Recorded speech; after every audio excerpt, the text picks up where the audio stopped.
ওয়াইদা তুলিয়াত আলাইহিম আয়াতুহু যাদাতুহুম ঈমানা ওয়া আলা রাব্বিহিম ইয়াতাওয়াক্কালুন। যখনই তাদের কাছে আয়াত তেলাওয়াত করা হয় ঈমান বাড়তে থাকে। ঈমান বাড়তে বাড়তে এমন পর্যায়ে তাদের ঈমান বেড়ে যায়, ওয়া আলা রাব্বিহিম ইয়াতাওয়াক্কালুন, আল্লাহকে ছাড়া তারা আর পৃথিবীর কারো পরোয়া করে। আমাদের সব জায়গায় ভরসা কার উপরে? আরো জোরে বলে। আমার হাতের ভিতরে হ্যান্ডকাপ লাগা, আমি ওটার দিকে তাকিয়ে ভরসা করব কার? আমার দোকান ভেঙে দেওয়া হোক, ভরসা কার? আমাকে রিমান্ডে নিয়ে যাওয়া হোক, ভরসা কার? আর কোরআনের মাহফিলে যখনই বসবেন ওই ঈমানটাই আপনাকে দান করে দিবেন তিনি কে? আলহামদুলিল্লাহ বলো। এই ঈমান চার দোকানে পাওয়া যায় না, এই ঈমান গানের আসরে পাওয়া যায় না, এই ঈমান যাত্রা গানে পাওয়া যায় না, ঠিক না বেঠি? এই ঈমান পাওয়া যায় কোরআনের মাহফিলে। আলহামদুলিল্লাহ বলে। এই জন্যই দেখেন না 50 বছর কোরআনের দাওয়াত দিয়ে 12 বছর এখনো পর্যন্ত জেলখানায় হাজার হাজার হাজার হাজার রিমান্ডে নেওয়া হয়েছে, বাতিলের কাছে মাথা নত হয় নাই, ঠিক না বেঠি? ফাঁসির মঞ্চে ঝুলেছেন, কারো কাছে মাথা নত করে নাই। ওই ঈমানটা অখত ওই সময় তৈরি হয় যখন কোরআন 24 ঘন্টা তার সামনে থাকে, ঠিক না বেটি? এগুলো দেখেই তো অনেকের গা চুলকায়, এগুলো দেখলেই অনেকের মাথা এলোমেলো হয়ে যায়, চেয়ার আবার ফসকে যায় নাকি? আমরা তোমাদের চেয়ারের লোভ লালসা করি না, তোমরাই বসে থাকো ওই চেয়ারে। আমাদের শুধু একটা দাবি, ওই চেয়ারে বসে থেকে তোমার ব্যক্তিগত আইন দিয়ে দেশ চালাও না, আল্লাহর হুকুম দিয়ে দেশ চালাও, ঠিক না? এটা ছাড়া আর আমাদের কোনো দাবি। খাবার চায় না, তেল চায় না, নুন চায় না, কিছু চায় না, চাই শুধু আল্লাহর কিতাবের আইন, ঠিক না? আল্লাহ আমাদের সবাইকে সহি বুঝ দান করুন। আরো জোরে চিৎকার দিয়ে বলেন আমিন। তাহলে কোরআনের মাহফিলে বসলে ঈমান তাজা করেন তিনি কে? তাহলে সবচাইতে দামি আয়াতের নাম কি? আয়াতুল কুরসি। এটা পড়বেন সবাই প্রত্যেক ফরজ নামাজের পর। কয়বার? আরো জোরে বলেন কয়বার? একবার। আল্লাহ আমাদের সবাইকে পড়ার তৌফিক দান করুন। আসুন আমরা কোরআন থেকে কথা বলা শুরু করি। কোথায় থেকে আজকে কথা বলবো? আমি যেহেতু নতুন, আমি চিন্তা করেছি সূরা হামিম সিজদা 30 নম্বর আয়াত থেকে আজকে কথা বলবো। শুনবেন তো? সূরার নাম কি? আরো জোরে বলেন। সূরা হামিম সিজদা কত নম্বর আয়াত বললাম? 30 নম্বর আয়াত। এই কোরআনের এই আয়াতে আল্লাহ 6টা কথা বলেছেন। কয়টা বলেন? আরো জোরে বলেন কয়টা? 6টা। আল্লাহ বলছেন 2টা প্রতিশ্রুতি তোদেরকে দিয়েছি আমি, তোদের দায়িত্ব হলো 2টা, আর আমি আল্লাহ রাব্বুল আলামিনের দায়িত্ব 4টা। আল্লাহর দায়িত্ব কয়টা? আমাদের দায়িত্ব কয়টা? এই 4টার দায়িত্বের ভিতরে আল্লাহ বলছেন সর্বশেষ দায়িত্ব আমি তোদের জান্নাত দেব। আজকে জান্নাতের জন্যই তো আমরা সবকিছু করছি, ঠিক না বেঠি? এই ঘর, এই বাড়ি, টাকা পয়সা, ধন দৌলত কোনো কিছুই আমার রবে না, সব হলো আমার পর আমার আপন একজন, তিনি কে? এই জন্য আল্লাহ রাব্বুল আলামিন বলছেন যারা মুমিন তাদেরকে আমি বন্ধু বানাই। আল্লাহু ওয়ালিউল্লাযীনা আমানু ইখরিজুহুম মিনাজ-যুলুমাতি ইলান নূর। আর কথা এগুলো, আল্লাহু ওয়ালিউল্লাযীনা আমানু ইখরিজুহুম মিনাজ-যুলুমাতি ইলান নূর। যত মুমিন আছে ওদেরকে আমি আল্লাহ রাব্বুল আলামিন বন্ধু বানাই। যারা মুমিন তারা বন্ধু কার? আরো জোরে বলেন আমাদের সাথে কে আছে? আল্লাহ যদি মুমিনদের সাথে থাকে আর কাউরে লাগে? আরো জোরে বলে। আজকে যদি আমি মারা যাই, ঝিনাইদহ সদরে যদি আমাকে দাফন করা হয়, কে যাবেন আমার সাথে? হাত তোলেন। আপনি যাবেন? আমি মারা গেলাম, ঝিনাইদহ সদরে আমাকে মাটি দেওয়া হবে, আমার কবরে কে যাবেন? হাত তুলুন। তাহলে বোঝা যায় কেউ এখানকার আমার আপন। কে আপন? আরো জোরে বলেন আপনার ফ্যামিলিকে গিয়ে জিজ্ঞাসা করেন, আগামীকাল নোটিশ এসেছে আমাকে বিদায় হতে হবে, মালাকুল মাউত আসবে, আগামীকাল আমাকে নিয়ে যাবে দুনিয়া থেকে চিরতরের জন্য বিদায় করে। আমি তো আগামীকাল চলে যাব আমার কবরস্থানে। তোমাদের এই পরিবারের জন্য সব কিছু করেছি, বলো কে যাবে আমার সাথে? কেউ রাজি হবে? কথা বলেন। কিন্তু আপনার অন্ধকার কবরে একজন আছেন, তিনি কে আছে? সে আল্লাহ রাব্বুল আলামিন সূরা হামিম সিজদা 30 নম্বর আয়াতের ভিতরে বলছেন, ইন্নাল্লাযীনা ক্বালু রাব্বুনাল্লাহ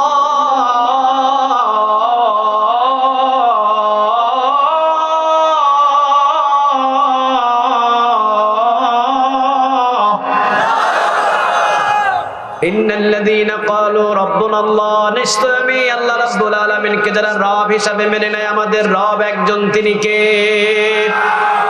কোনো সন্দেহ, কোনো অবকাশ, কোনো সন্দেহ? রবের নাম কি? আরো জোরে বলেন।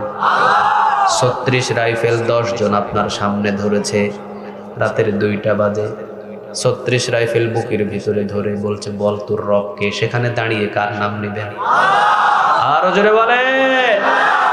দাজ্জাল এসে আপনাকে জান্নাত এবং জাহান্নাম তার তৈরি করা জাহান্নামের আগুনের সামনে দাঁড়িয়ে রেখে আপনাকে বলছে, বল তোর রবকে। সেখানে দাঁড়িয়ে নামটা নিবেন কার?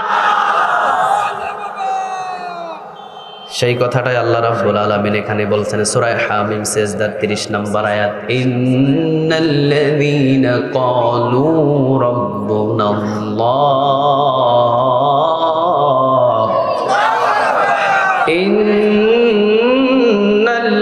ইন্নাল্লাযীনা ক্বালু রাব্বুনাল্লাহ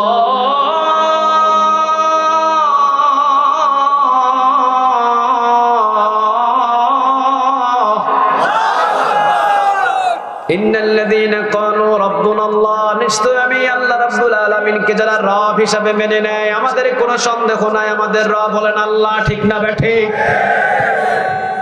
জেলখানার ভিতরেও আমরা দাঁড়িয়ে বলতে পারবো আমাদের মালিক আল্লাহ।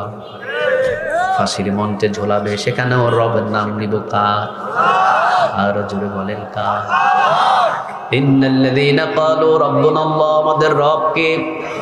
সুমাইয়া রাদিয়াল্লাহু তাআলা আনহা, আম্মার রাদিয়াল্লাহু তাআলা আনহু তিনি কালেমা পড়লেন। আম্মার রাদিয়াল্লাহু তাআলা আনহু তিনি কালেমা পড়ে রাসূলের দরবার থেকে বাহির হলেন। সুমাইয়া রাদিয়াল্লাহু তাআলা আনহা তিনি দেখলেন, তিনি বললেন, বাবা তুমি মুহাম্মাদের দরবারে কি করো? আম্মার বললেন, মা আমি কালেমা পড়ে নিয়েছি, লা ইলাহা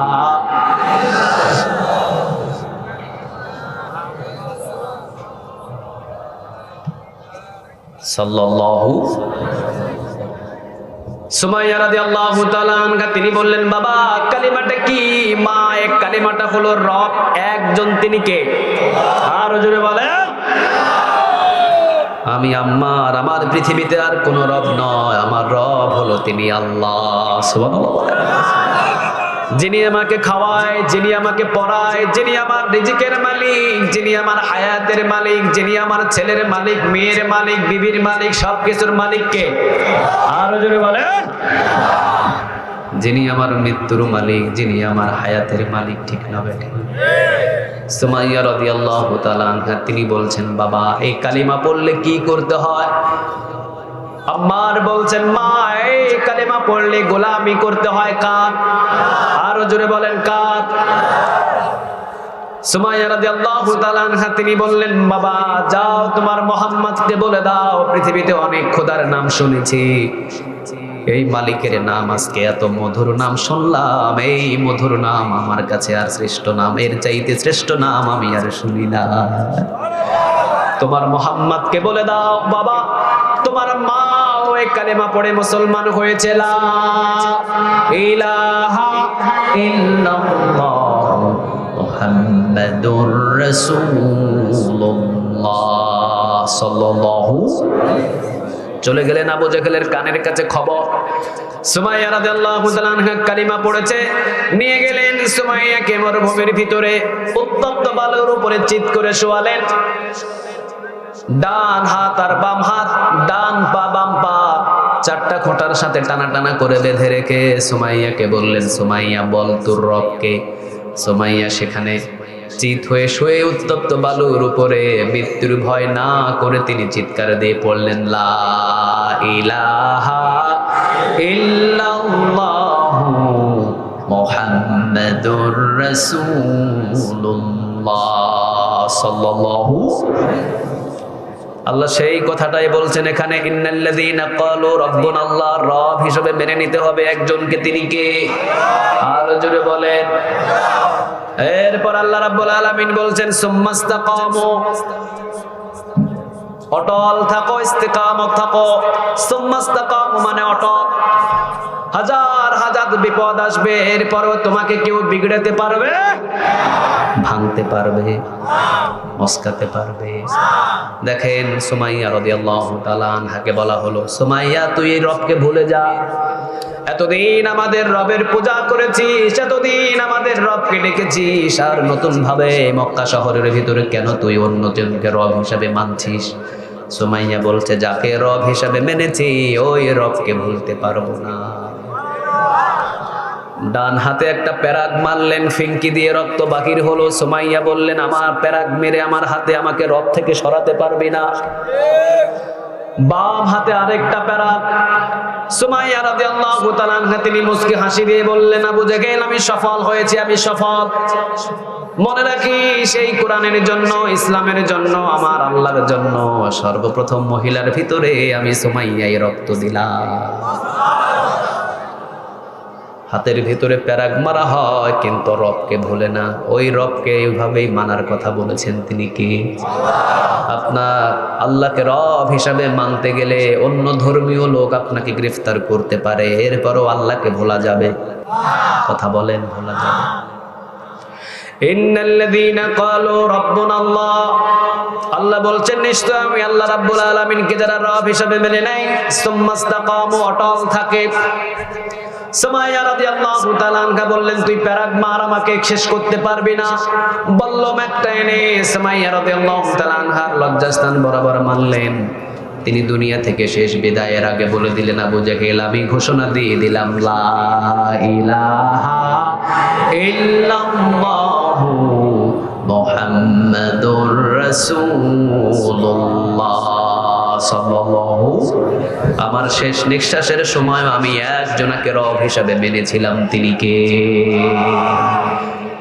ডান হাতে প্যারাগ মারলেন, সুম্মাস্তাকামু অটল। বাম হাতে প্যারাগ মারলেন, সুম্মাস্তাকামু অটল। 1 ইঞ্চি পরিমাণ তাকে দুমড়ানো সম্ভব হয় নাই। সুম্মাস্তাকাম, ঠিক না বেটি? ওই কথাটা এখানে বলছেন, তিনি কে? এবার বলছেন ইন্নাল্লাযীনা ক্বালু রাব্বুনাল্লাহ, আমাদের দায়িত্ব দিয়েছেন কয়টা? সবাই বলেন কয়টা? 2টা। নাম্বার 1, ইন্নাল্লাযীনা ক্বালু রাব্বুনাল্লাহ, নিশ্চয় আমি আল্লাহকে যারা রব হিসাবে মেনে নিবে। নাম্বার 2, সুম্মাস্তাকামু, অটল হয়ে থাকতে হবে। এই 2টা ওয়াদা দিচ্ছেন কে? ইন্নাল্লাযীনা ক্বালু রাব্বুনাল্লাহ, সর্বপ্রথম রব হিসেবে মানতে হবে কাকে? রব হিসেবে আল্লাহকে মেনে নেওয়ার পর সুম্মাস্তাকামু, অটল থাকার কথা বলছেন, তিনি কে? এবার বাকি আছে কয়টা? আরো জোরে বলেন কয়টা? তবে আল্লাহ রাব্বুল আলামিন বলছেন ইন্নাল্লাযীনা ক্বালু রাব্বুনাল্লাহ, যখনই তোরা আমাকে রব হিসেবে মানবি তখনই বাতিল তোদের বিরুদ্ধে দাঁড়িয়ে যাবে, ঠিক না বেঠে?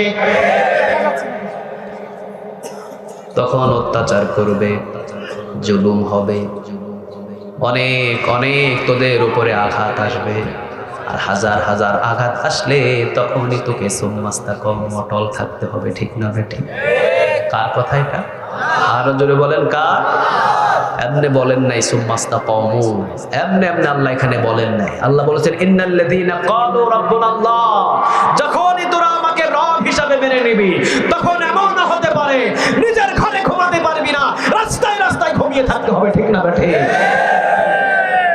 আল্লাহকে রব হিসাবে মেনে নিয়ে অনেকে বাংলাদেশ ছাড়তে হয়েছে। আল্লাহকে রব হিসাবে মানতে গিয়ে অনেকে 12 বছর জেলখানায় থাকতে হয়েছে। আল্লাহকে রব হিসাবে মানতে গিয়ে অনেকের ফাঁসির রাস্তায় ঝুলতে হয়েছে। কিন্তু সুম্মাস্তাকামু, অটল আছে, বিন্দু পরিমাণ তাকে ভাঙতে পারে না, ঠিক না? কে বলছেন এই কথা? এমনি এমনি নয়।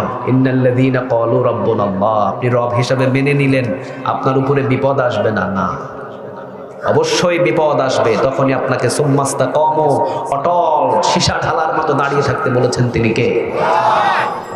দেখেন না, রাতের 1টা বাজে এইরকম বার্তাবাহক চিঠি নিয়ে তাদেরকে দিয়ে দিয়েছে, এই যে নেন চিঠি, আগামীকাল 12টা 1 মিনিট 12টা কয় মিনিট? 12টা 1 মিনিট আগামীকাল 12টা 1 মিনিট আপনার বিদায়ের শেষ চিঠি আপনাকে দিয়ে দিলাম। তিনি বিদায়ের শেষ চিঠি দেখলেন, মুস্কি হাসি দিয়ে আবার নামাজে দাঁড়িয়ে গেলেন। বিদায়ের চিঠি তাদেরকে দুমড়াতে পারে নাই, ঠিক না বেঠিক? বিদায়ের এই চিঠিগুলো তাদেরকে মস্কাতে পারে নাই। বিদায়ের চিঠিগুলো কখনো কোনোদিন তাদের ভিতরে ভয় জাগাতে পারে নাই, কারণ তারা ছিলেন সুম্মাস্তাকামু, অটল। কাকে রব মেনে নিয়েছেন? আরো জোরে বলেন। 12টা 1 মিনিট আগামীকাল ফজর নামাজের পর জেলার সাহেব এসে বলছেন, হুজুর অনেক মানুষ এসেছে আপনাকে দেখার জন্য, চলেন শেষ বিদায়ের দেখাটা দেখে নেন। উনি বলছেন মুস্কি হাসি দিয়ে, ওদের সবাইকে বলে দাও তারা যেন আমার জন্য দোয়া করে, কারণ আমি এখন আল্লাহর সাথে দেখা করায় ব্যস্ত আছি। সুবহানাল্লাহ। বাড়িতে গিয়ে বললেন, আসলেন ছেলে, আসলেন মেয়ে, আসলেন বিবি, আসলেন নাতি, আসলেন নাতিম, সবাই জেলখানার গেটের কাছে হাওমাও হাওমাও করে কান্না করছেন। তিনি বলছেন, কে তো কেন এত আওয়াজ? সবাই আপনার আত্মীয় স্বজন এসেছে, আসেন। জোর করে নিয়ে যাওয়া হলো, তাদের সামনে দাঁড়িয়ে বলছেন, চোখের পানি মুছে ফেলো আর আমার জন্য দোয়া করো। তোমরা কেন কান্না করছো? সবাই বলছে, আমরা শেষ দেখছি, আপনাকে আর কোনোদিন দেখবো না। তিনি বলছেন, না, দুনিয়াটা ছিল আমার একটা পরীক্ষার জীবন, আর আজকে যে আমার মৃত্যুটা হচ্ছে এটাই আমার সফলতার মৃত্যু, ঠিক না বেঠিক? শহীদি মৃত্যু অনেক মানুষগুলো আল্লাহর কাছে চেয়েও পায় না, আর আল্লাহ যে আমাকে যে মৃত্যু দিয়েছে, মনে রেখো, আমি যদি সুম্মাস্তাকামু, অটল থাকতে পারি, আল্লাহর 4টা ঘোষণা আমাকে দিয়ে দিবে। সুবহানাল্লাহ না? এটাকেই বলে সুম্মাস্তাকামু, ঠিক না বেঠিক? ফাঁসির চিঠিটা নিয়ে তিনি কখনো কোনো ধরনের বিগড়ে যায় নাই, ভয় পায় নাই, দুমড়ে যায় নাই, মস্কে যায় নাই, কাজ হয় নাই, চিত হয় নাই। বোঝা যায় যাদের হাতের ভিতরে বিদায়ের চিঠি, ফাঁসির চিঠি দেওয়ার পরেও যাদেরকে দৌড়ানো যায় নাই, মস্কানো যায় নাই, তারাই হলেন সুম্মাস্তাকামুর উপরে অটল, ঠিক না বেঠিক? আর তুমি এমন আল্লাহকে রব হিসাবে মানো, 50,000-এর একটা বান্ডিল দিলে ফতুয়া উল্টে আলায়, ঠিক না বেঠিক? তুমি এমন আল্লাহকে রব হিসাবে মানো, সরকারি চাকরি যদি একটা চেয়ারে বসায় দেওয়া হয়, তুমি আর তার গোলামি ছাড়া আল্লাহর আর চিনোই না, ঠিক না বেঠিক? তোমার আল্লাহকে রব হিসাবে মানা আর জেলখানার ভিতরে যারা ফাঁসির রাস্তায় ঝুলেছে তাদের আল্লাহকে রব হিসাবে মানা এক নয়, ঠিক না বেঠিক? তোমার আল্লাহকে রব হিসাবে মানা মানে মালকা মানা, আর কারো আল্লাহকে রব হিসাবে মানা মানে আল্লাহর দিন জমিনে আল্লাহর দিন কায়েম করা, ঠিক না বেঠিক? এই যে মাঝে মাঝে চলে আসছে, এক কালেমায় রুটি রুজি হয়, আরেক কালেমায়। আমি বিতর্কিত কোনো জায়গায় আলোচনা করি না, আমার এগুলো পছন্দ না। কওমিও আমার ভাই, আলিয়াও আমার ভাই, চরমনায়ও আমার ভাই, সুন্নিও আমার ভাই, ঠিক না বেঠিক? আমরা যতদিন মাথা ফাটাফাটি করব, নাস্তিকগুলো ততদিন আমাদের দিকে হাসবে। আজ যদি এই বাংলার জমিনের ভিতরে সুন্নি বলেন, কওমি বলেন, আলিয়া বলেন, সবগুলো যদি আমরা এক কাতারে থাকতে পারতাম, আল্লাহর কসম বহু আগে বাংলার জমিনে কালেমার পতাকা পথ করে উড়ে যেত। আমরা হিংসায় অনেকে জ্বলে পুড়ে মরছি। কেন হিংসা হবে? কি জন্য আমরা হিংসা করব? আসুন হিংসা বাদ দেন। মসজিদে যেভাবে কাতারের কোনো চিহ্ন নাই, সবার জন্য একই কাতার, ঠিক না ঠিক? ঈদের নামাজ যখন পড়তে যায় কোনো কাতার আলাদা থাকে না, এটা কওমির কাতার, এটা আলিয়ার কাতার, এটা সুন্নির কাতার। বাইতুল মুকাররম মসজিদে হাজার হাজার মানুষ নামাজ পড়ছে, কোনো কাতার আলাদা নাই, এটা বিএনপির কাতার, এটা আওয়ামী লীগের কাতার, এটা কওমির কাতার, জামাতের কাতার। ওই এক কাতারে যেভাবে আমরা নামাজে দাঁড়িয়েছি, আসুন কাঁধে কাঁধ লেগে কোরআনের ময়দানে একসাথে দাওয়াত দিই। বাতিলেরা পা পালিয়ে না পাওয়ার জন্য রাস্তা খুঁজবে, ঠিক না? ইন্দুরের গর্তটা পর্যন্ত খুঁজে পাবে না। কিন্তু আমরা যখনই ঠেলাঠেলি করব, তখন দারোয়েনের মতবাদ আমাদের ছোট্ট ছোট্ট সোনা মন্দিরদের বইদের ভিতরে ঢুকিয়ে দিতে তারা ব্যস্ত হয়ে পড়বে। জাফর ইকবাল এই উল্লুক্কা পাঠা দারোয়েনের মতবাদকে সে বিশ্বাস করছে। সে বলছে বানর থেকে নাকি মানুষ হয়েছে। কত বড় সাহস! এই কথাটা আছে আমার বাংলাদেশের সরকারি বইয়ের ভিতরে ঢুকিয়েছে। তোর কত বড় সাহস! তুই যে এতদিন জীবিত আসছ, তোর আল্লাহর কাছে শুকরিয়া আদায় করা দরকার। সরকারি বইয়ের প্রতিটা পৃষ্ঠায় আমার রক্ত ঘামানো টাকা আছে, ঠিক না ঠিক? আমার 18 কোটি মানুষের রক্ত ঘামানো টাকার ভিতরে নাস্তিকতা কোনো কথা দিবি, জীবন নিয়ে বাহিরে ফিরতে পারবি না। প্রথমবারের মতোই সুযোগ দেওয়া হয়েছে, আর কোনো সুযোগ নাই। এগুলোকে দেখাও যায় না, কোথায় যেন আবার হারিয়েও যায়। কিছুদিন আগে এই যে টাকলা মোরাদ ছিল মনে হয়, কি মোরাদ কোথায় যে হারাইলো আল্লাহ ভালো জানে। তসলিমা নাসরিন কিছুদিন খুব নাচাইছে, নাই। ইমরান জাগরণী মঞ্চ নিয়ে খুব নাচাইছে, নাই। এরপরে মুরগি কবির, শাহরিয়ার কবির, এই মুরগি কবির এনায়েতুল্লাহ আব্বাসী তো সেদিন বলল যে যুদ্ধ অপরাধী যদি বাংলাদেশের আলেম ওলামারা হয়, তাহলে সবচেয়ে বড় যুদ্ধ অপরাধী হলো এই মুরগি কবির। কারণ পাক হানাদার বাহিনী যখন এসেছিল বাংলাদেশে, তাদেরকে দেশি মুরগি খাওয়াইছে সে। দেশি মুরগি খাওয়ায় তুই যদি তাদের অস্ত্র চালানোর শক্তি যোগাস, তুই তো বড় রাজাকার, তোকে আগে ধরতে হবে। অবস্থাটা হয়েছে এমন, বোতলের ভিতরে প্রস্রাব রেখে বোতলের উপরে দিয়ে দিয়েছে ড্রিঙ্ক ওয়াটার। ভিতরে কি কথা বলেন? ভিতরে কি, উপরে কি? এই উল্লুক্কা পাঠাগুলো এরাই কিন্তু আসল যুদ্ধ অপরাধী ছিল, ঠিক না ঠিক? এখন উপরে লেবাস লাগায় কয় আমরা যুদ্ধ করেছি। ওই যে ভিতরে প্রস্রাব ভরা, উপরে কি? Drink water. Doctor Enayetullah Abbasi সাহেব উনি বলছেন, যদি বাংলাদেশের আলেম ওলামারা যুদ্ধ অপরাধী হয়, তাহলে ও বড় যুদ্ধ অপরাধী, সেহেতু সে বেশি মুরগি খাইয়েছে তাদেরকে, এই জন্য তাকে মুরগি কবির বলা হয়। এও মাঝে মাঝে খুব নাচানাচি করেছিল। আলেম ওলামাদেরকে দেখলেই তার চুলকানি উঠে যায়, অমুক হয় তমুক হয়, এই হয় সেই হয়। আমি বলি, আরে বেটা, টকশোর ভিতরে কথাগুলো নয়। যারা ইসলামের বিরুদ্ধে, কোরআনের বিরুদ্ধে, আল্লাহর বিরুদ্ধে, আল্লাহ রাসূলের বিরুদ্ধে কথা বলো, এই কথাগুলো টিভি চ্যানেলের ভিতরে নয়, টকশোর ভিতরে নয়, ঢাকা শহরের ভিতরে নয়, নিজের ঘরের ভিতরে নয়, র্যাব পাহারা দিয়ে, পুলিশ পাহারা দিয়ে, সেনাবাহিনী পাহারা দিয়ে নয়। যদি বুকের সাহস থাকে, ঝিনাইদহের জমিনে এসে কথা বল, বুকের চামড়া নিয়ে ঢাকা যাইতে পারবি না। যদি সাহস থাকে তো এই জমিনগুলোতে এসে বলো, পিঠের চামড়া নিয়ে ঢাকা যাইতে পারবো না, ঠিক না? কিন্তু না, 2 দিন বলে আউট, আর কোনো খুঁজে পাওয়া যায় না। তোরা আউট হবি, ইসলাম থাকবেই, ঠিক না ঠিক? আবু জেহেল আউট হয়েছে, উতবা, সাইবা, মুগীরা সব একের পর এক শেষ হয়েছে। রাসূল ছিলেন 23 বছর পর্যন্ত, তিনি কোরআনের কাজ করে গেছেন, ঠিক না বেটা? আলেম ওলামা থাকবেই জমিনে, এদেরকে শেষ করার পৃথিবীর কারো ক্ষমতা নাই। আবার আরেকটা শুরু হয়েছে, কাদিয়ানি। হ্যাঁ, এই কাদিয়ানি। আমরা সরকারের কাছে আবেদন জানাই, যারা রাসূলকে শেষ নবী হিসাবে মানে না, তাদের সাথে মুসলমানের কোনো সম্পর্ক নাই। তাদেরকে চিহ্নিত করে দেন কাদিয়ানী কাফের। এটার ভিতরে কোনো সন্দেহ নাই। কোরআন ওযু ভাঙার জন্য আপনাদের এলাকায় প্রস্রাব করতে হয় কয়বার মুরব্বী? 2 বার চান্স আছে মনে হয়।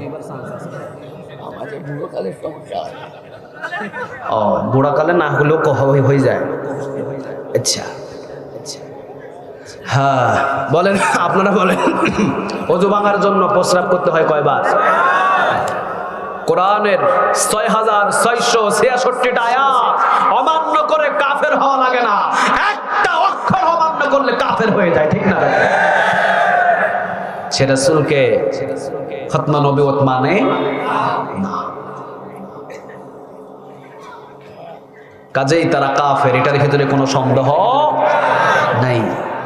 এটা চিহ্নিত করে দেন, তাদের আঞ্জাম তারা দিক, তাদের প্রোগ্রাম তারা করুক, কোনো অসুবিধা নাই, তবে চিহ্নিত থাকুক কাদিয়ানী কাফের, কাদিয়ানীর সাথে মুসলমানের কোনো সম্পর্ক। আল্লাহ সেই বুঝ তাদেরকে দান করুন। আরো জোরে চিৎকার দিয়ে বলেন আমিন। তাহলে ইন্নাল্লাযীনা ক্বালু রাব্বুনাল্লাহ,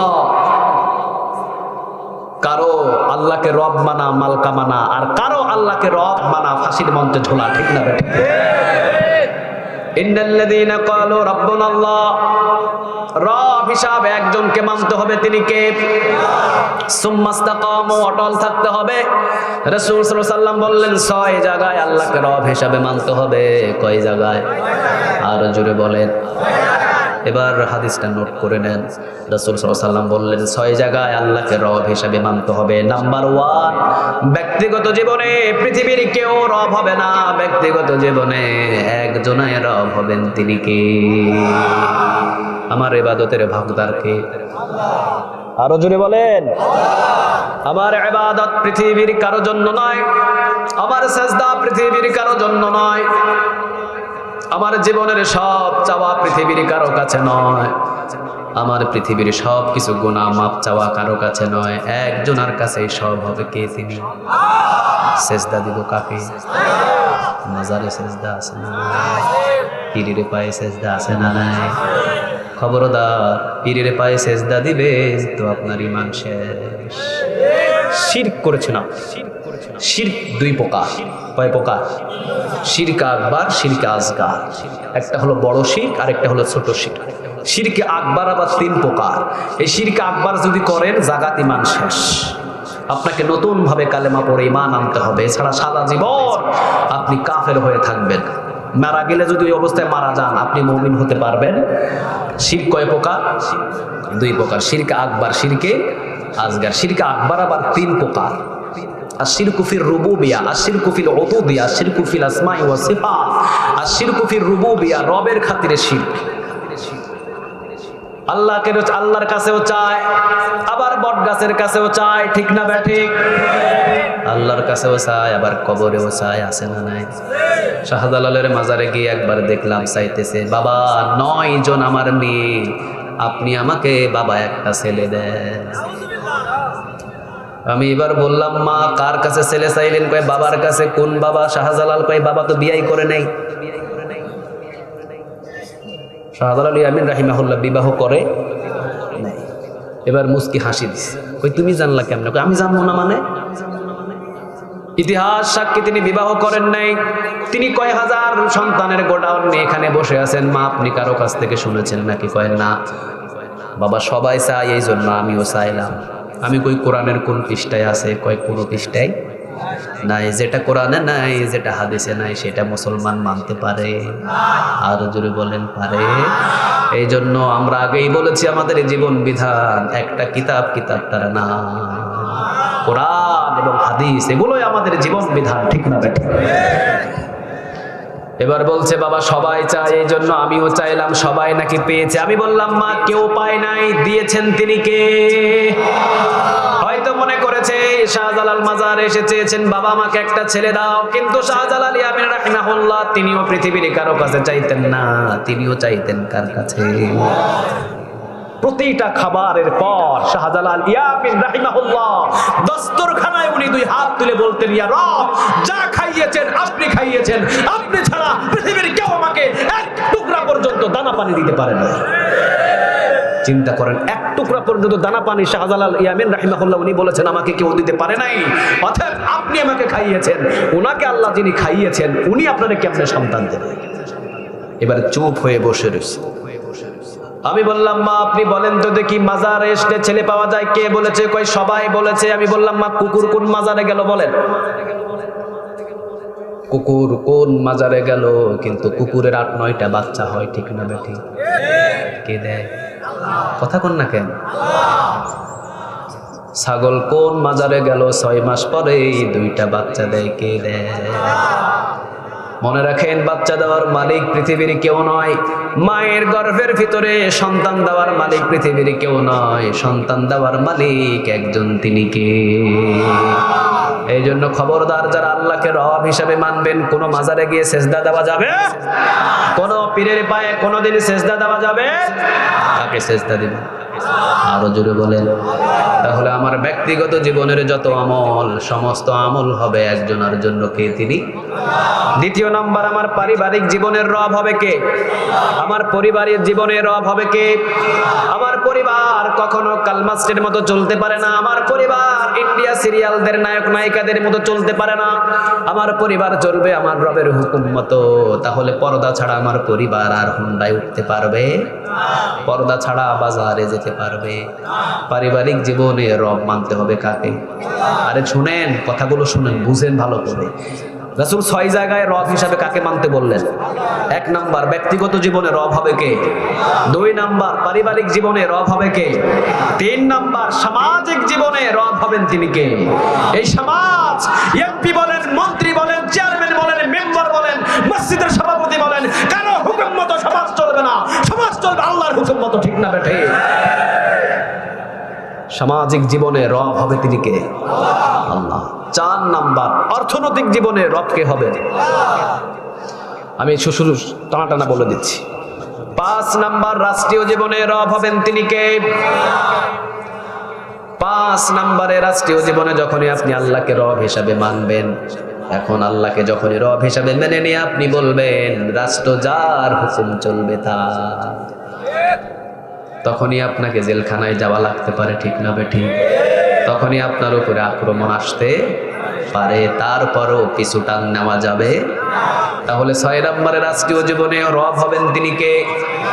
5 নাম্বার শেষ রাষ্ট্রীয় জীবন, আর 6 নাম্বার হলো আন্তর্জাতিক জীবনে রব হবেন তিনি কে? কয়টা হলো? সবাই বলেন, আরো জোরে বলেন। আপনি খাইতে গেলেন, বসতে গেলেন, উঠতে গেলেন, এই 6 জায়গায় আল্লাহকে যদি রব হিসাবে মেনে নেন, আল্লাহ রাব্বুল আলামিন বলছেন রব হিসাবে মানার পর সুম্মাস্তাকামু, যদি অটল থাকতে পারো। 4টা ঘোষণা এখন কার? সবাই বলেন কার? দেখেন 4টা ঘোষণা আল্লাহ দিচ্ছে। নাম্বার 1, তাতানাজ্জালু আলাইহিমুল মালায়েকা, জান্নাতি ফেরেশতা আমি তার মৃত্যুর সময় তার কাছে আমি পাঠিয়ে দেব। সুবহানাল্লাহ বললেন না? যে জান্নাতি ফেরেশতা পাঠিয়ে দেওয়ার ওয়াদা কে করছেন? একটা গেল। 2 নাম্বার, ওই ফেরেশতারা এসে বলবে আল্লাহ তাখাফু, বান্দা কোনো ভয় নাই, কোনো জেলের ভয় নাই, জুলুমের ভয় নাই, আর তোমাকে কয়টা রিমান্ডে পিঠাইছে, কোনো ভয় নাই। আল্লাহ তাখাফু, আল্লাহ বলেছেন তোমার কি নেই? ভয় নেই। 2টা গেল। 3 নাম্বার, ওয়ালা তাহজানু, আল্লাহ বলেছেন তুমি কিসের চিন্তা করছো? ছেলে, মেয়ে, বিবি, বাল বাচ্চা, আত্মীয় স্বজন, না, দুনিয়ার কোনো চিন্তাই তোমার নাই। আল্লাহ বলেছেন কোনো চিন্তা করো না। কয়টা গেল? 4 নাম্বার, ওয়া আবশিরু বিল জান্নাহ, ফেরেশতারা জান্নাতের একটা ভিডিও নিয়ে তার চোখের সামনে এইভাবে দেখিয়ে ধরিয়ে বলবে এই যে দেখো, দুনিয়া থেকে 10 দুনিয়া গুণ বড় একটা জান্নাত আল্লাহ সুবহানাহু ওয়া তাআলা তোমার মৃত্যুর পর এই জায়গাটা তোমার জন্য ব্যবস্থা করে রেখে দিয়েছে। সে যদি ফাঁসির মঞ্চে ঝুলে সে জান্নাতটা দেখবে, তাকে যদি গলা কেটে হত্যা করা হয় সেই জান্নাতটা দেখবে, তাকে যদি শুলিতে ঝোলানো হয় সেই জান্নাতটা দেখবে। কারণ রব হিসাবে মেনে নিয়েছে কাকে? সুম্মাস্তাকামু, কি আছে? অটল আছে। এই জান্নাতের যখন নিয়ামতগুলো সে দেখবে, সব নিয়ামতগুলো দেখবে, ইন দ্য মিন টাইম মুস্কি একটা হাসি দিবে, হাসির ভিতরে রূহটাকে নিয়ে যাবেন তিনি কে? হযরত খুবাইব রাদিয়াল্লাহু তাআলা আনহুকে বলা হলো খুবাইব আল্লাহকে ভুলে যা। খুবাইব বললেন জীবন দিব, আল্লাহকে ভুলবো? শুলিতে ঝুলালেন খুবাইবকে, হাত কাটলেন, পা কাটলেন, কেটে ফেলে দিলেন, কিন্তু খুবাইবের মুখ থেকে মুস্কি হাসি সরাতে পারে? বুক দিয়ে নেজা তরবারি ঢোকালেন, পিঠ দিয়ে বাহির হয়ে গেল। খুবাইব মুস্কি হাসছেন। সবাই বলছেন, খুবাইব তোর মুখের হাসির কারণ আমরা জানতে চাই। খুবাইব বলছেন, তোরা আমার কয়টা অঙ্গ কেটে দিস আমি জানি না, আমি আমার জান্নাত নিয়ে ব্যস্ত আছি। পুরা জান্নাতের আকৃতি আল্লাহ তার চোখের সামনে ধরিয়ে দিয়েছে। ও আবশিরু বিল জান্নাহ, যে আল্লাহকে রব হিসাবে মেনে নেবে তাকে চারটা ঘোষণা দিবেন, তিনি কে? লাস্ট ওয়া আবশিরু বিল জান্নাহ, পুরা জান্নাত আল্লাহ খুবাইবের চোখের সামনে তুলে ধরেছেন। সে দেখছেন হুর, সে দেখছেন গেলমা, সে দেখছেন জান্নাতের নাজ নিয়ামত। কখন যে রূহটা বাইর হয়ে গেছে সেকেন্ডও টের পায় নাই। আল্লাহ এই মৃত্যুটা তুমি আমাদের দান করে দিও। আরো জোরে বলেন আমিন। আমাদের দায়িত্ব কয়টা? ইন্নাল্লাযীনা ক্বালু রাব্বুনা আল্লাহ, রব হিসাবে মানবো কাকে? সুম্মাস্তাকামু, অটল থাকবো। জেল হোক, জুলুম হোক, ফাঁসিতে ঝুলতে হোক, রিমান্ডে নিয়ে যাওয়া হোক, আল্লাহকে কখনো আমরা ভুলবো। দাজ্জাল যদি আজকে সকালবেলা এসে যদি আমাদেরকে জিজ্ঞাসা করে তোর রবকে, সেখানে আমরা দাঁড়িয়ে কার নাম নিব? আরো জোরে বলেন কার? আল্লাহ আমাদের সবাইকে কবুল করুন। আর জোরে চিৎকার দিয়ে বলেন আমিন। তাহলে আমাদের রব পৃথিবীর কেউ নয়, আমাদের রব হবেন তিনি আল্লাহ। ঠিক না বেঠিক? আল্লাহকে রব হিসাবে মেনে নেওয়ার পর সব জায়গায় তার গোলামি করব, সুম্মাস্তাকামু, অটল থাকবো। চারটা ঘোষণা দিবেন, তিনি কে? আল্লাহ। আমরা গুনাহগার, আমাদের সবাইকে আজকে তুমি মুমিন হিসেবে কবুল করো। আমরা জীবনে যা গুনাহ করেছি সবগুলো মাফ করে দাও। যতটুকু আলোচনা করেছি এতটুকু আলোচনা অনুযায়ী আমাদের জীবনটাকে পরিবর্তন করার জন্য আজকে তুমি আমাদের সুযোগ দাও। আরেকবার পড়েন আমিন। আখির দাওয়ানা আলহামদুলিল্লাহি রাব্বিল আলামিন। আসসালামু আলাইকুম ওয়া রাহমাতুল্লাহি তাআলা ওয়া বারাকাতুহু। মোনাজাত করে এরপরে আমরা এখান থেকে বিদায় নেব ইনশাআল্লাহ। আল্লাহ আমাদের সবাইকে কবুল করে। সবাইকে কেউ কি কোনো কথা বলবে না? মোনাজাত করে দেব সরাসরি। হ্যাঁ,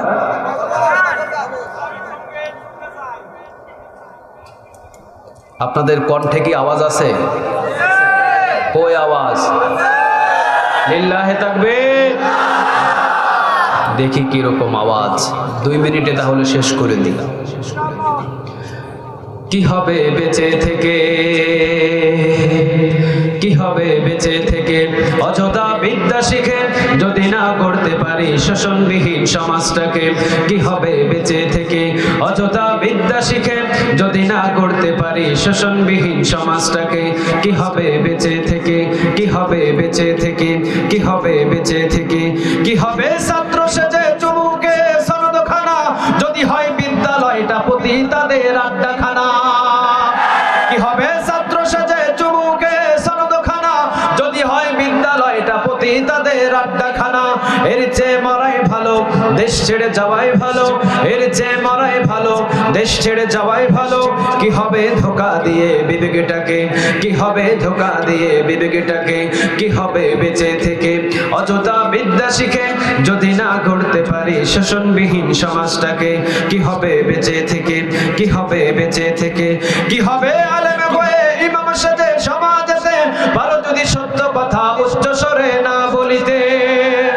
কি হবে আলেম হয়ে ইমাম সেজে সমাজেতে ভালো যদি সত্য কথা উচ্চ স্বরে না বলিতে? চাকরির ভয় করো যদি ছেড়ে দাও ওই না গদি, চাকরির ভয় করো যদি ছেড়ে দাও ওই না গদি। কি হবে ধোঁকা দিয়ে আল্লাহকে, কি হবে ধোঁকা দিয়ে আল্লাহকে? কি হবে লেখালেখির কলমবাজির এই মহারা সমাজের আসল চিত্র যদি না যায় তুলে ধরা? কি হবে লেখালেখির কলমবাজির এই মহারা সমাজের আসল চিত্র যদি না যায় তুলে ধরা? যদি ওই ঘুষের বলে কলমটা উল্টো চলে, যদি ওই ঘুষের বলে কলমটা উল্টো চলে, তবে কি যাবে রুখা দুর্নীতিকে, তবে কি যাবে রুখা দুর্নীতিকে? কি হবে শেষ নবীজির উম্মত বলে দাবি করে যদি ওই নবীর চেয়ার কাদিয়ানীরা দখল করে? কি হবে শেষ নবীজির উম্মত বলে দাবি করে যদি ওই নবীর চেয়ার কাদিয়ানীরা দখল করে? নবীজির জন্য যদি রক্তের বহে নদী, নবীজির জন্য যদি রক্তের বহে নদী, তবুও হটবো না এ দাবি থেকে, তবুও হটবো না এ দাবি থেকে। কি হবে নামাজ রোজা ইমানদার থেকে পড়ে? কি হবে নামাজ রোজা ইমানদারির বড়াই করে যদি ওই খোদার কোরআন নর্দমাতে থাকে পড়ে? মসজিদের কোণে বসে জিকির যত করোই কষে, মসজিদের কোণে বসে জিকির যত করোই কষে, এভাবে চাই না পাওয়া আল্লাহকে, এভাবে চাই না পাওয়া আল্লাহকে। কি হবে কাতাবাদের তালিবি দিয়ে মাদ্রাসাতে যদি ওই খোদার কোরআন নিষিদ্ধ হয় আদালতে? কি হবে কাতাবাদের তালিবি দিয়ে মাদ্রাসাতে যদি ওই খোদার কোরআন নিষিদ্ধ হয় আদালতে? কাফনের কাফন মাথায় ময়দানে আই ছুটে আই, কাফনের কাফন মাথায় ময়দানে আই ছুটে আই, বিলিয়ে দে না তোদের জীবনটাকে, বিলিয়ে দে না তোদের জীবনটাকে। কি হবে বেঁচে থেকে অযথা বিদ্যা শিখে যদি না করতে পারি শোষণবিহীন সমাজটাকে? কি হবে বেঁচে থেকে, কি হবে বেঁচে থেকে, কি হবে বেঁচে থেকে? আল্লাহুম্মা আমিন। ربنا ظلمنا أنفسنا وإن لم تغفر لنا وترحمنا لنكونن من الخاسرين ربنا لا تزغ قلوبنا بعد إذ هديتنا وهب لنا من لدنك رحمة إنك أنت الوهاب গুনার বোঝা মাথায় নিয়ে দুই হাত তুলেছি, আল্লাহ আমাদের সব গুনাহ মাফ করে দাও। আমরা এত গুনাহ করেছি, আমাদের সব গুনাহগুলোকে তুমি মাফ করে দাও। ও আল্লাহ, যারা যাদের মাকে হারিয়ে ফেলেছি, বাবাকে হারিয়ে ফেলেছি, মা বাবার কবরগুলো তুমি জান্নাতের বাগান বানায় দাও। আর যাদের মা যাদের বাবা দুনিয়ার ভিতরে জীবিত আছে, মা বাবার হায়াতের ভিতরে তুমি বারাকা দান করে দাও। আল্লাহ, আমরা তোমার দরজায় দাঁড়িয়ে আছি, আমাদেরকে ধাক্কা দিয়ে তুমি তাড়াইয়া দিও না। আমরা তোমার দরজায় দাঁড়িয়েছি, আমাদের ধাক্কা দিয়ে তুমি ফেলে দিও না। আমরা জানি আমাদের সব গুনাহ তোমার জানা, আমাদের এমন কোন গুনাহ নাই যে তোমার অজানা। সব গুনাহগুলো তুমি জানো, জানার পরেও দয়া এবং মায়ের দৃষ্টি দিয়ে তাকায়া আমাদের হাতের দিকে তাকায়া আমাদের মলিন মুখের দিকে তাকায়া জিন্দেগির সমস্ত গুনাহ খাফা মাফ করে দাও। ও রব্বে কারীম, অসংখ্য মা অসংখ্য বোন এসেছেন কোরআনের মাহফিলে, দুই হাত তুলে ধরে বসে আছেন। আমার মা আমার বোনকে তুমি কবুল করে নাও, আমার মা আমার বোনদেরকে রব্বে কারীম জিন্দেগির সমস্ত গুনাহ খাফাগুলো মাফ করে দিও। আমার মা আমার বোনদের আল্লাহ পিছনের সব গুনাহ খাফাগুলো মাফ করে দিও। রাসূল বলেছেন, আমার মা আমার বোন চারটা নেক আমল যদি আপনি করেন, আল্লাহ কিয়ামতের দিন আপনার জন্য 8টা জান্নাতের দরজা খুলে দিয়ে রাখবে। আমার মা প্রথম নম্বর আজান হওয়ার সাথে সাথে নামাজে দাঁড়িয়ে যাবেন। দ্বিতীয় নম্বর রমজান মাসের 30টা রোজা আদায় করবেন। তৃতীয় নম্বর মা স্বামীর মাল এবং সামানগুলো হেফাজত করবেন। 4 নম্বরে নিজের লজ্জাস্থানটারে হেফাজত করবেন। 4টা নেক আমল করবেন। রাসূল বললেন, হাসতে হাসতে জান্নাতের দরজা 8টা দিয়ে যেই দরজা দিয়ে খুশি জান্নাতে প্রবেশ করতে পারবে। আল্লাহ, আমার মা আমার বোনদেরকে 4টা নেক আমল করার জন্য তুমি কবুল করে নাও। ও রব্বে কারীম, আয়েশার মতো, খাদিজার মতো, ফাতেমার মতো আমার মা আমার বোনদেরকে তুমি কবুল করো। আল্লাহ, সন্তান যারা নাই তুমি সন্তান দাও, ছেলে নাই মেয়ে নাই, ছেলে মেয়ে উভয় দাও। ছেলে আছে মেয়ে নাই, মেয়ে আছে ছেলে নাই। আল্লাহ, যার যেটা প্রয়োজন তুমি কলিজাটারে পূরণ করে দিও। অনেক বোন আছেন যাদের বিবাহের জন্য উত্তম পাত্রর দরকার, নামাজি দিনদার ইমানদার পাত্রর ব্যবস্থা করে দিও। ও আল্লাহ, অসংখ্য যুবক, অসংখ্য মুরব্বী, অসংখ্য মধ্যবয়সী দুই হাত তুলে বসে আছে। আল্লাহ, সবাইকে তুমি খালিদ বিন ওয়ালিদ হিসেবে কবুল করো। আল্লাহ, আবু বকরের হিসাবে কবুল করো, ওমর হিসাবে তুমি কবুল করো। রব্বে কারীম, সবাইকে আল্লাহ তুমি মাফ করে সামিয়ানা থেকে বাহির করে দিও। ইয়া রব, এই কোরআনের মাহফিলের আঞ্জাম যারা দিয়েছেন, এই মাহফিলের ওসিলায় তাদেরকে মাফ করে দাও, সাথে সাথে আমাদেরকেও তুমি মাফ করে দাও। রব্বে কারীম, বিদেশ থেকে যারা টাকা দিয়ে, অর্থ দিয়ে, পয়সা দিয়ে, যারা বুদ্ধি দিয়ে যে যেভাবে সহযোগিতা করেছেন কোরআনের মাহফিলে, রব দয়া মায়া করে তুমি বিদেশি ভাইদেরকে আসমানি জমিনে মুসিবত থেকে হেফাজত ফরমাও। ও রব্বে কারীম, বিদেশে যারা আছেন, ইয়া আল্লাহ, বিদেশের জমিনে যারা আছেন টাকা এবং পয়সা দিয়ে যে যেভাবে সহযোগিতা করেছেন, রব্বে কারীম আমার বিদেশি ভাইদের উপরে তুমি খাস রহমতের দুয়ার খুলে দাও। টাকা এবং পয়সা দিয়ে যে যেভাবে সহযোগিতা করেছেন, এটার দানের উচিলায় উহুদ পাহাড় পরিমাণ নেই তুমি তাদের আমলনামায় জমা করে দাও। সন্তান ছেলে মেয়ে সবাইকে দেশে রেখে তিনি প্রবাস জীবন কাটাচ্ছেন একা একা। আল্লাহ, লাশের কফিন তুমি মা বাবার সামনে কোনোদিন পাঠায়ও না। দয়া এবং মায়া করে আল্লাহ সুস্থতা শরীর নিয়ে তুমি মায়ের সন্তান মায়ের কোলে আবার একদিন ফিরাইয়া দিও। এই কোরআনের ময়দানের জন্য যে যেভাবে দান করেছেন প্রত্যেকের দানকে তুমি আরশ পর্যন্ত কবুল করে নাও। এই দানের ওসিলায় তুমি কিয়ামতের দিন নাজাতের ব্যবস্থা করে দেবে। আল্লাহ, আজকের এই কোরআনের মাহফিল থেকে বাকির হওয়ার আগেই আমাদের প্রত্যেককে বেগুনাহ মাসুম বাচ্চার মতো আল্লাহ নিষ্পাপ করে দাও। অসংখ্য যুবক দুই হাত তুলেছেন আল্লাহ, যুবকদের গুনাহ সেকেন্ডের ভিতরে হয়ে যায়, আবার সেকেন্ডের ভিতরে গুনাহ তুমি মাফ করে দাও।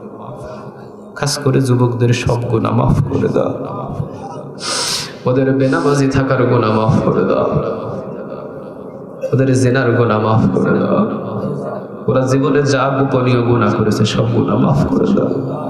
ওদের হাতের দিকে তাকায় আল্লাহ কোরআনের ময়দানে সবার গুনাহগুলো মোচন করে দাও। রব্বে কারীম, জানি না কোন দিন আমাদের শেষ বিদায়ের ডাক তুমি দিয়ে দিবা।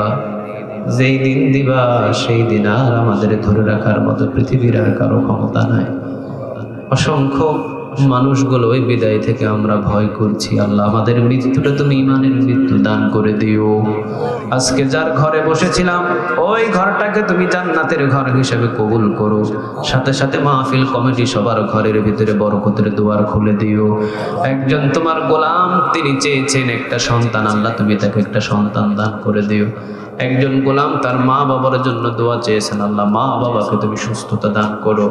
অনেকে দোয়া চেয়েছেন রব্বে কারীম মাহফিল কমিটি সহ সভাপতি, সেক্রেটারি সহ সভাপতি সহ উদ্যোক্তা সহ এই কোরআনের আঞ্জাম যারা দিয়েছেন তারা সবাই সহ আল্লাহ বিনা হিসাবে তুমি জান্নাতে যাওয়ার জন্য আল্লাহ তুমি তাদেরকে সেই সফল দান করে দিও। রব্বে কারীম, আমরা দুই হাত তুলেছি তোমার দরবারে, জানি না এই মাহফিলটা আমাদের জীবনের শেষ মাহফিল কিনা, আগামী বছরে যে আসতে পারবো কোনো গ্যারান্টি আমাদের নাই। হয়তো আজকের এই মোনাজাতটা আমাদের জীবনের শেষ মোনাজাত হিসাবে লেখা হয়ে গেছে, হয়তো এই মোনাজাতটা আমাদের জীবনের শেষ মোনাজাত হিসাবে লেখা হয়ে গেছে। যদি এমন হয় ঈমানের মৃত্যু ছাড়া তুমি আমাদের কাউকে মৃত্যু দিও। আল্লাহ, এই কোরআনের মাহফিলটা তুমি কিয়ামত পর্যন্ত জারি রেখে দিও। কিয়ামত পর্যন্ত কোরআনের মাহফিলটা তুমি জারি রেখে দিও। কোরআনের জন্য যারা জীবন দিলেন শহীদ হিসেবে তুমি তাদেরকে কবুল করে নাও। ও রব্বে কারীম, এই কোরআনের জন্য যারা জীবন্ত ফাঁসির রাস্তায় ঝুলেছেন শহীদের উচ্চ মাকাম তুমি দান করে দিও। এই কোরআনের জন্য যারা হাত কড়ায়, যারা পা বেড়ি লাগিয়েছেন সৈনিক ওমরের মতো তুমি তাদের কবুল করে নাও। তাদের শারীরিক তুমি সুস্থতা দান করে দাও। যত আল্লাহওয়ালারা জেলখানার ভিতরে আছেন আল্লাহ তুমি তাদেরকে হেফাজত ফরমাও। আবার কোরআনের ময়দানে তুমি তাদেরকে কবুল করে নাও। জানি না কোন দিন আমরাও মুসিবতে পড়ব, যদি আমরা কঠিন কোন মুসিবতে পড়ি সুম্মাস্তাকাম, অটল থাকার জন্য আমাদের সেই ধৈর্য দান করো আল্লাহ। যেই দিন আমরা বিদায় নেব জুমার দিন মৃত্যু দিও, যাওয়ার পূর্ব মুহূর্তে তুমি উচ্চ সুরে জবান দিয়ে কালেমাটা জারি করে দিও, লা ইলাহা ইল্লাল্লাহু মুহাম্মাদুর রাসূলুল্লাহ।